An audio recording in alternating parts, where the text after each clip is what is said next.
Guys, good morning. At nandito tayo sa ating mini vlog. Kaya muna tayo sa harap ng bahay. Kasi share ko sa inyo yung mga tower, guys, na nandito sa aming tapat. Ito pala yung palay. Ito muna palang palay ang ating video kasi, guys. Itong palay na to ay tinabugan na to ng palay. Hindi ko lang to na videohan kasi masyadong busy ako, guys. Pero yan ay may sabog na ito. Makita nyo na lang may nakatubong maliliit na palay na parang binhe ang tawag to. Yan.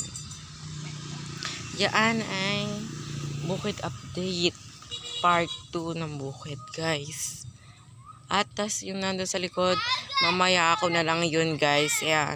Ayan, guys. Yan ay bukid. At mamaya na rin yun nasa likod. Tower update tayo, guys. Ayan, ang tower. Napakalaking bakod na. Ayan. Ayan, guys. Tower update tayo. Good morning sa inyo lahat. Ito ang aming paligid. Yan ang tower. May malaking poste na yun. Tapos meron na rin bakod na malaki, malalim.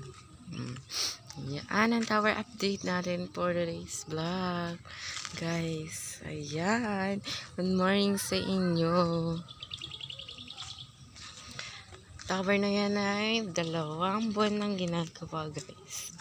2 buwan na. Malalim na yan, guys. At ito ang kanilang mga semento. Yun yung hollow block nila na may bato. Ito yung tubig nila. Naka-drum sila, guys. Ayan. Yung pa yung hollow block nila. At andito pa rin yung semento nila. Ayan, semento yan. Yan, guys. Ayan yung ano. Tapos, ayan yung ano, guys. Tower. Hindi ba ata lumapit dito?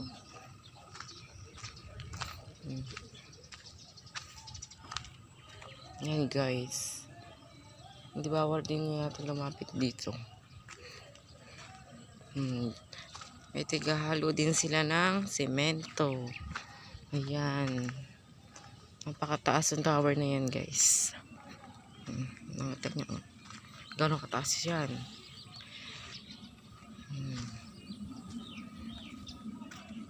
At doon naman tayo sa bukid na ating inaanuhan, guys.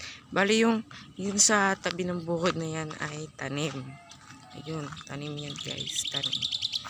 Nasa likod ng tower na yan, tanim, guys. At mamaya na lang, tuloy natin ang bukid update sa likod ng aming bakuran at ang ginagawa ng papang bukid. Yan. Yan. Ayan ang tower. Ayan, guys, pupunta tayo sa likod.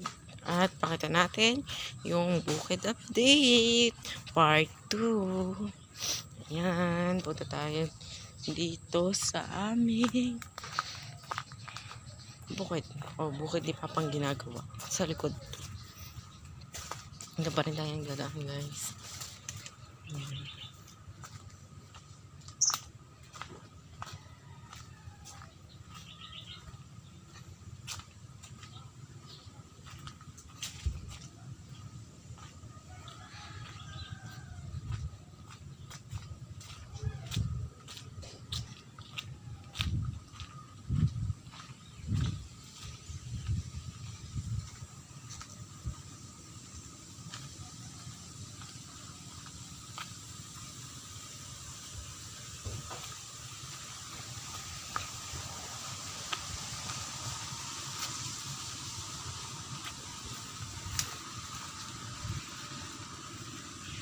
Hello, andito na tayo, guys. Andito na tayo sa bukid.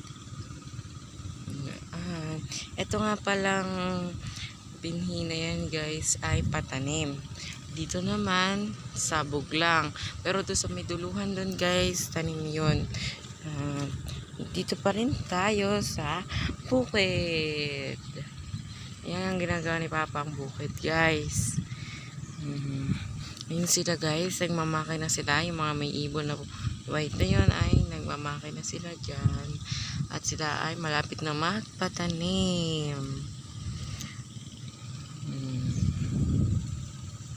Bali, guys, sunod-sunod lang yung patanim na to. Pero doon gawi sa ano doon ay nauna. Susunod-sunod. Yan. Sunod-sunod na yung patanim dito. Yan, guys. Inalaga nila ito ng tubig. Pag yung laki pa ng binhi, itatanim na yan. Itatanim na ng mana dito yan, guys. Ayan, guys. Ganyan katahimik ang ating panahon, ang aming paligid, ang ating paligid. Ayan, guys. Napakaganda ng aming paligid at tahimik na tahimik. Ayan. Kitang-kita dito ang Mount Arayat o Bundok Arayat. Part 2 to ng bukid update. Ayan. At kasama ko nga pala si Jeren. Hi ka, Jeren. Hi. Ayan. Guys, yan lang ang aking mai-vlog ngayon dahil andito lang naman tayo sa probinsya. Hindi naman tayo pupunta sa ibang mga lugar. At nandito lang tayo. Kaya laging bukid update lang yung matutunan sa akin. Ayan. Bukid update tayo, guys. Yung dalawa na yun ay itong hilera na to, guys. Ito is patanim. Wala silang sabog. Ibig sabihin mong patanim, yung palay na yan ay itatanim.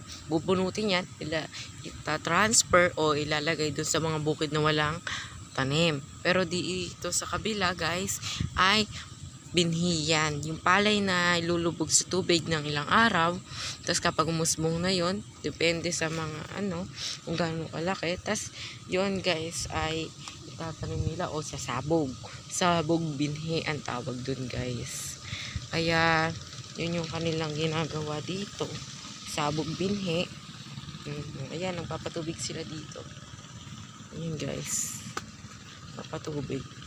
Dito lang naman yan hanggang doon sa may duluhan doon, guys.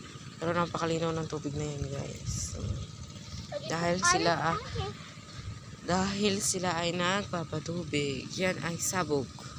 Hanggang doon. Pero ewan ko sa duluhan kung ano yun nila yun, guys. Patanim. Yan. Ay! Yan. Malinaw ang tubig na yan. Malinaw. Ano pwede dyan? Ano pwede? Ayan, guhugas daw siya ng kamay. Ayan, guys. Paa. Doon po, Papa. Ano po? Nandun daw si Papa. Paa, ali-ali po. Kakalinaw ng tubig na yun, guys. Malinaw. Yeah. Doon din mo. Malinaw ang tubig. Ada ka, mamam nga. Nagpapatubig sila, guys, dito sa mga buwan nito. Siyo. Yan. Ayun ah. Yun ay hindi pa nagtutubig yata yun. Hindi Bang nagkahaling yung tubig nila, guys. Doon, may patubig. May nagtutubig dito, guys. Ayun. Agos ang tubig dun, guys. Ayan. Dito tayo.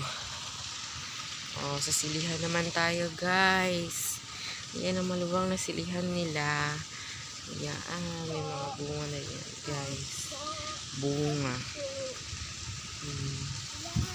Sorry, nakikita ko naman na to sa mga vlog ko, guys. Pero, bukod update lang naman tayo dito. Ayan. Dito tayo sa bukid para bukid update part 2. Ayan. Yan ay nagmamakina na sila, guys, para sa magtatanim na lang sila o meron po talaga dito guys manananim ng bukid. Kaya lang hindi pa ngayon hindi pa sila dito na manananim guys. Bali papakita ko lang naman din sa mga vlog ko yung mga manananim, kung ano-anong proseso sa bukid na to, kung ano-ano, paano papagandahin, paano magagandang dito sa bukid. Kasi guys, mga tag-araw, maganda ang ani ng palay, pero pero depende yon kung susuportahan mo yung palay, tulad ng matakaw sa pataba, kung ano-ano kailangan ng palay, dapat kailangan ibigay mo yon. Kapag hindi mo yun ibinigay, huwag kang aasang maganda kikitain mo sa palay. Kaya yun ay depende sa may bukid, no? Sa bukid na katulad nila papa, kapag may hiningi sila, kung mga hindi nila binigay yung hinihingi, ay sasabihin nila, huwag silang aasa na maganda ang anihin kung hindi sila magbibigay ng kailangan talaga para mapaganda yung kanilang guys, yung kanilang lagay ng bukid. Pero kapag pag maganda yung kaya bawat hingi nila papa binibigay, yun maganda inaani yun. Depende din sa panahon. Yun ay depende pa rin sa panahon. Hindi natin alam kung kung maganda o pangit. Pero kapag unang-una dapat kapag ikaw ay nagtatanim o ikaw ang may-ari ng bukid at gusto mong lagyan ng palay ang bukid, kailangan lagi ka nakasupport o lagi mong meron kang tag dito, yung lagi kang kapag naging yung tigagawa, yung magsasaka, tapos ikaw naman sa trabaho din ng trabaho, tapos yung bukid mo may mga kailangan, dapat nakasupport ka. Bawat bill dapat nila, boss kailangan ng ganito, madam kailangan ng ganito, dapat nandun kasi yun ang unang kailangan ng palay para maganda anihin. Kung ikaw naman maglalagay ng palay, yung kuwari pwede na yung pataba, yung lagay na tayong pataba. Kung ano ang kailangan ng palay, yun lang ibibigay. Pero kapag hindi mo binigay yung mga iba't ibang kulang, ay iba-ibang kailangan, ayun, huwag kang aasang maganda yung aanihin mo guys. Yun lang ang ating kwento ngayon. Kaya may mga part pa to guys na abangan ninyo sa aking vlog. Yun lang. Thank you sa panonood.